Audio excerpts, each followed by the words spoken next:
Ya saya perjuangannya ya dalam menghadapi ujiannya Masya Allah. Ya Ustadz Syam, ini apakah balasan yang dijanjikan oleh Allah untuk umatnya yang mampu melewati ujian dari Allah? Oh Masya Silakan. Allah, seperti contoh tadi, seandainya misalnya itu manusia, lalu Aca ada di sana, kira-kira kalau dia udah berhasil, Aca ngomong apa ke dia? Masya Selamat Allah, ya, selamat. selamat ya, gitu, selamat ya. Maka itu pula yang dikatakan Allah dalam Al-Quran.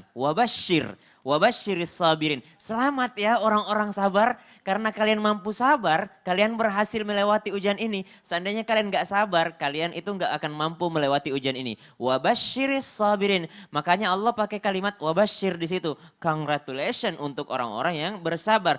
Wabashir sabirin alladzina idza asabathum musibah. Apalagi yang didapatkan mereka? Alladzina idza asabathum musibah qalu inna lillahi wa inna ilaihi raji'un. Ulaika alaihim shalawatum mir rabbihim wa rahmah. Dia mendapat yang namanya keselamatan daripada Tuhannya. Kemudian warahmah, mendapat kasih sayang daripada Allah Subhanahu wa taala. Dan yang keempat yang didapatkannya wa ulaika humul muhtadun. Mereka juga orang-orang yang akan diberikan petunjuk. Jadi sebenarnya ujian-ujian yang datang di muka bumi ini kata Allah walanabluwannakum bisyai minal khauf, ada ketakutan, alju', kelaparan, wa naqsim minal amwal, kekurangan harta, kemudian wal anfus, kekurangan jiwa tuh maksudnya sakit hati kadang-kadang, kemudian kadang-kadang depresi, kadang-kadang stres mikirin cicilan karena corona nggak bisa dibayarin gitu ya. Misalnya ada pikiran-pikiran yang lain menghantui jiwa kita, maka kata Allah yang berhasil nanti aku akan kasih selamat kepada mereka. Selamat gitu, bayangin manusia aja kasih kita selamat. Selamat ya, selamat ya. Gimana kalau Allah yang ngasih selamat, selamat gitu. Berarti Allah sendiri bahkan sudah menjelaskan ya bahwa selamat bagi orang-orang yang bersabar ya. Betul. Masya Allah luar biasa sekali, terima kasih banyak Ustadz Syam yang jadi pengingat diri kita semua ya. Ya Ustazah Syifa, ini pada zaman Nabi terdahulu ada nggak ya kisah bagi orang-orang yang mampu melewati ujian dan diberikan nikmat oleh Allah? Silakan Ya, Ustazah. sebelumnya Kak Caca, subhanallah, ujian itu ternyata dalam Al-Quran terbagi dua. Dalam surah Al-Anbiya ayat 35, وَنَبْلُوكُمْ بِالشَّرِّ وَالْخَيْرِ فِتْنَةً وَإِلَيْنَا تُرْجَعُونَ. Jadi Allah uji kita dengan bisyarri, keburukan, kesedihan, kesengsaraan. Yang kedua adalah bil khairi, kebaikan. Jadi jangan kita menganggap bahwa ujian itu hanya sebatas kesedihan. Keburukan terus Keburukan ya. saja. Ada keluarga kita yang wafat atau ditimpa musibah dan lain sebagainya. Ini keburukan ujian buat saya, tidak.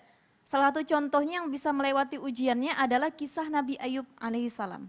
Ditinggal oleh keluarganya, anaknya, orang-orang terdekatnya, hartanya, Allah bumi hanguskan ya semuanya. Tapi dia sabar menerima ujiannya, bahkan mengatakan ya Allah silahkan ambil segalanya dari diriku. Tapi jangan ambil lisan dan hatiku untuk selalu berzikir kepadamu. Dan bersyukur walaupun dengan ujian seperti ini keadaannya biasa gitu ya. ya. Itu bentuk ujian yang pertama bisyarri, keburukan, kesedihan. Banyak orang yang mampu melewati ujian keburukan ini. Tapi ada yang kedua, ujian kesenangan bil khairi.